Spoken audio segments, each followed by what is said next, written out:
Bismillahirrahmanirrahim. Assalamualaikum warahmatullahi wabarakatuh. Nama saya Nur Afifah Syafina binti Muhammad Yaakob. Nombor matrik 057965. Saya dan ahli kumpulan saya akan membentangkan tajuk Bahaya-bahaya Pemikiran Orientalism. Dari segi bahasa, Orientalism ni kata dasarnya adalah Orient daripada bahasa Perancis yang bermaksud ketimuran. Perkataan isme pula adalah berasal daripada bahasa Belanda yang bermaksud ideologi, kepercayaan dan keagamaan. Seterusnya, kita pergi kepada istilah Orientalism atau dalam bahasa Arabnya adalah al-istishraq, bermaksud ilmu yang berhubung dengan dunia timur daripada hasil kajian barat. Seterusnya, orientalis ataupun mustasyrik bermaksud orang barat yang pakar dalam mengkaji ilmu timur serta mereka yang menulis mengenai pemikiran Islam dan kebudayaannya. Baiklah, seterusnya saya akan menerangkan faktor-faktor yang menyebabkan berlakunya pemikiran Orientalism. Faktor-faktor ini boleh dikategorikan kepada dua, iaitu faktor dalaman dan faktor luaran. Faktor dalaman adalah disebabkan oleh masalah yang datang daripada umat Islam itu sendiri. Yang pertama adalah akhlak umat Islam. Golongan Orientalis menganggap orang Islam itu adalah Islam. Jadi segala perilaku yang orang Islam lakukan, mereka menganggap itu adalah datangnya daripada ajaran Islam. Dalam Islam, perkara keji seperti fasik dan zalim adalah tidak dibenarkan. Tetapi, ada juga sebahagian daripada umat Islam melakukan perbuatan tersebut. Hal ini akan menyebabkan golongan barat dan golongan Orientalis akan menganggap perkara ini seolah-olah direstui oleh ajaran agama Islam. Seterusnya, kejahilan umat Islam terhadap ilmu pengetahuan. Negara Islam adalah antara negara yang menduduki tangga teratas dalam buta huruf. Masyarakat Islam ni banyak yang tidak pandai membaca dan menulis. Hakikatnya, Islam ini amat mementingkan ilmu pengetahuan. Buktinya dapat dilihat melalui sejarah Islam yang menonjolkan banyak ulama-ulama yang pakar dalam pelbagai ilmu yang berbeza dan luas. Disebabkan umat Islam yang tidak cakna dalam mempelajari ilmu pengetahuan ini, ia akan membuka peluang kepada golongan Orientalis untuk menguasai sistem pendidikan Islam. Apabila mereka berjaya menguasai pendidikan Islam ini, mereka akan lebih mudah untuk memutarbelikkan fakta Islam dan ia akan menyebabkan wujudnya perasaan ragu-ragu dan syubhat dalam kalangan muslimin terhadap ajaran Islam. Faktor luaran pula adalah disebabkan oleh persekitaran luar yang dibawa oleh Orientalis Barat dalam menjatuhkan agama Islam. Yang pertama adalah kesan daripada Perang Salib. Perang Salib memakan masa 200 tahun dengan 6 siri peperangan yang melibatkan tentera Islam dan Kristian.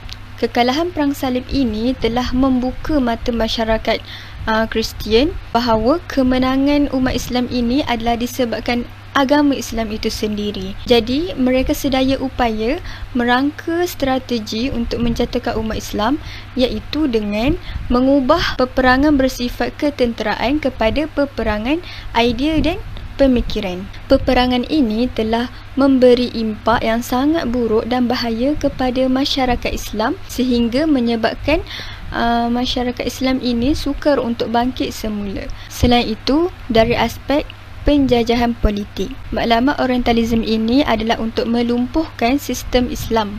Mereka telah mengkaji terlebih dahulu ajaran Islam ini untuk mencari kelemahan umat Islam. Pelbagai strategi yang telah dilakukan oleh Orientalis ini untuk menjatuhkan Islam, sebagai contoh, Orientalis ni telah membawa fahaman sekular dan propaganda palsu yang menyatakan bahawa mereka adalah bangsa yang bertamadun dan maju dan boleh membantu umat Islam. Mereka juga telah mengawal sistem pendidikan dengan memasukkan ajaran agama Kristian dan mengetepikan Al-Quran dan hadis.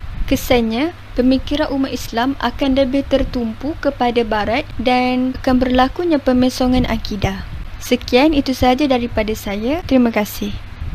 Bismillahirrahmanirrahim. Assalamualaikum warahmatullahi taala wabarakatuh. Nama saya Nurul Azika Azimah binti Abu Saleh, nombor matrik 058034 daripada program Diploma Dakwah SEM 5. saya akan membentangkan bahaya Orientalism. Bahaya Orientalism. Antara taktik yang digunakan oleh para Orientalis ialah menyebarkan propaganda bagi menguasai dunia atau negara Islam setelah kegagalan mereka dalam Perang Salib. Oleh demikian, mereka menukar taktik bagi mengawal kemarahan negara Islam. Propaganda yang diciptakan ini mengandungi banyak perkara yang bercanggah dengan Islam yang sebenar. Di dalamnya dimasukkan aspek khurafat, bid'ah, tahyul, cerita-cerita dongeng, Israeliat, kebatilan ke dalam Islam.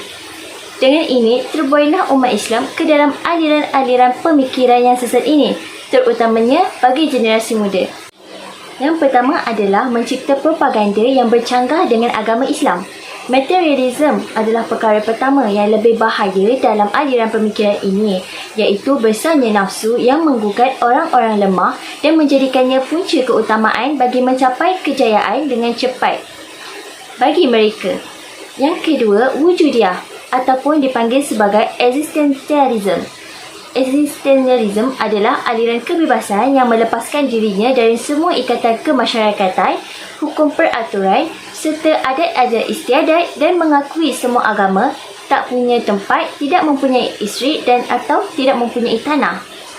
Sekularisme yang ketiga, propaganda sesat yang bertopikkan intelektualisme, iaitu memisahkan antara ilmu dengan agama yang disebut sebagai sekularisme. Yang kedua, munculnya boneka barat dalam masyarakat Islam. Pada zahirnya, boneka ini merupakan orang Muslim yang dibesarkan dengan hati dan fikiran melalui ajaran barat yang membuatkan mereka cenderung memahami Islam melalui acuan barat dan akhirnya menjadi kepada penyuruh-penyuruh bagi kefahaman Orientalism ini. Yang ketiga, membangkitkan semula perselisihan lampau dan menghidupkan kembali kesamaran-kesamaran yang telah lalu. Para Orientalis membangkitkan perselisihan di kalangan umat Islam, terutamanya antara ahli sunnah, Syiah dan Khawarij, kerana perpaduan Islam akan menimpakan bahaya besar kepada mereka. Yang keempat, memalingkan tumpuan orang Islam dari aliran-aliran kajian ilmiah kepada aliran-aliran kesusastraan dan teori akal. Para Orientalis lebih memfokuskan menterjemah sastra dongeng, falsafah dan lain-lain. Mereka turut menterjemah buku yang mengandungi unsur lucah yang dikarang oleh Sartre, Simon de Beauvoir, Shakespeare dan lain-lain. Mereka tidak mahu orang Islam terlihat mahir dalam ilmu uji kaji ilmiah. Seterusnya, mereka turut menghapus bahasa Arab. Bahasa Arab merupakan bahasa warisan dan identiti umat yang berupaya menyatupadukan umat Islam, pelbagai bahasa dan kaum. Oleh itu, Orientalis bertungkus lumus menghapus bahasa Arab dan menyerapkan bahasa pasar atau dipanggil sebagai Ammi di tempatnya. Seterusnya, enggan berjihad fi sabilillah. Para Orientalis juga telah melakukan kempen ganas terhadap konsep jihad Islam. Mereka menyifatkan orang-orang Islam sebagai taksub dan menyifatkan Islam sebagai agama yang tidak mengenal erti kebebasan berfikir dan berakidah. Yang terakhir, wujudnya golongan anti hadis. Antara usaha yang dilakukan oleh golongan anti hadis ialah menanamkan keraguan terhadap kesahihan Nabi yang mulia. Mereka beranggapan terdapat hadis Nabi yang bertentangan dengan Al-Quran dan logik akal. Assalamualaikum warahmatullahi ta'ala wabarakatuh. Nama saya Nur Asha Arifah binti Muhammad Zamri, nombor matrik 058074. InsyaAllah saya akan menyambung pembentangan daripada sahabat saya.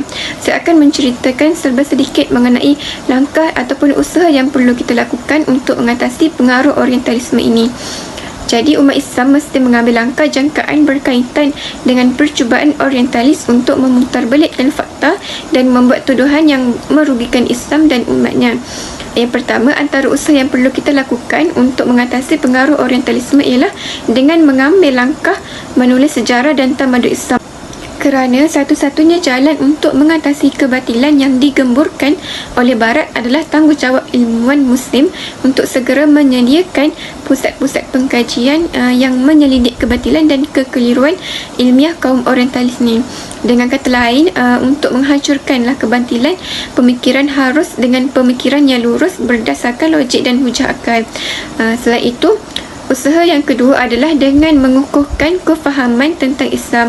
Jadi pihak yang berkenaan perlulah menyanggah tuduhan-tuduhan orientalis terhadap Islam dan umat Islam dengan mengungkap, menganalisis dan memperbetulkan tuduhan-tuduhan yang tidak benar, baik disengaja ataupun tidak, kerana kesalahan metodologi dan material. Ia juga bertujuan untuk menumbuhkan kesedaran terhadap kesalahan yang dilakukan oleh orientalis kerana kejahilan, salah faham ataupun kerana kesempitnya wawasan keislaman yang mereka miliki. Seterusnya, usaha lain yang kita dapat ambil daripada pesanan Al-Ghazali ini ialah kita dapati dengan mengkaji hasil keluaran orientalis tentang Islam dengan kajian yang mendalam adalah merupakan langkah yang utama untuk kita mengkritiknya dengan kritikan yang benar dan dapat membuktikan segala penyelewengan dan kepalsuannya. Ini akan membuat orientalis yang menyeleweng terhadap Islam berfikir seribu kali sebelum menulis sesuatu mengenai Islam, kerana memikirkan kritik ilmiah yang mungkin akan mendedahkan kepalsuan dakwaan mereka. Seperti M. Rodinson, iaitu orientalis Perancis, berkata bahawa kritikan Eropah mungkin tidak adil dalam aspek-aspek tertentu, tetapi apabila mahu menyanggah kritikan, mestilah dengan kajian terlebih dahulu, kerana adalah tidak mungkin untuk membantahnya kecuali atas asas yang sama dengan kritik itu sendiri. Di samping itu, kita perlulah mengambil langkah dengan menyatupadukan umat Islam agar memiliki kesatuan hati. Umat Islam perlu memiliki jati diri dan nilai keimanan yang tinggi, khususnya dengan musuh-musuh Islam sama ada dalam bidang ekonomi, ketenteraan dan pentadbiran, telah menyebabkan kepimpinan Islam akur dengan kehendak dan kemahuan mereka. Musuh-musuh Islam seringkali mengambil kesempatan terhadap istilah toleransi untuk menyuburkan gerakan anti-Islam.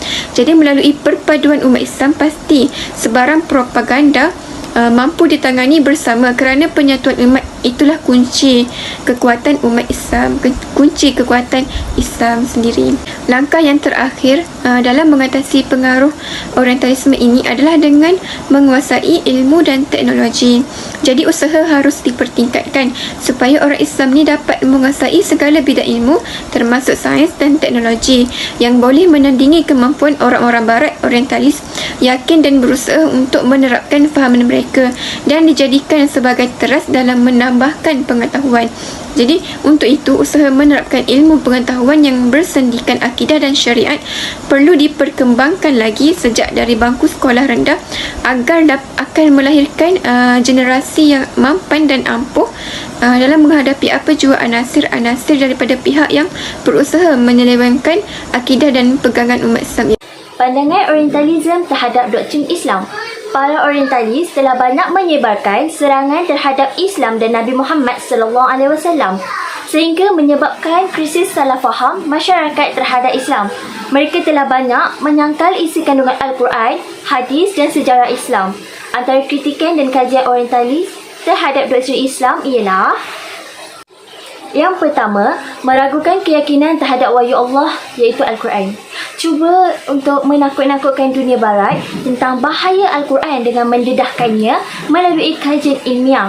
Segala isi kandungan Al-Quran dan ajaran yang baik yang terkandung pelbagai hikmah dan kebaikan diselindung biarpun kajian tersebut menemui kepelbagaian ilmu dan pengajaran yang baik untuk umatnya seperti nilai ukhuwah Islam, keutuhan norma akhlak dan sebagainya. Yang kedua, menyelewengkan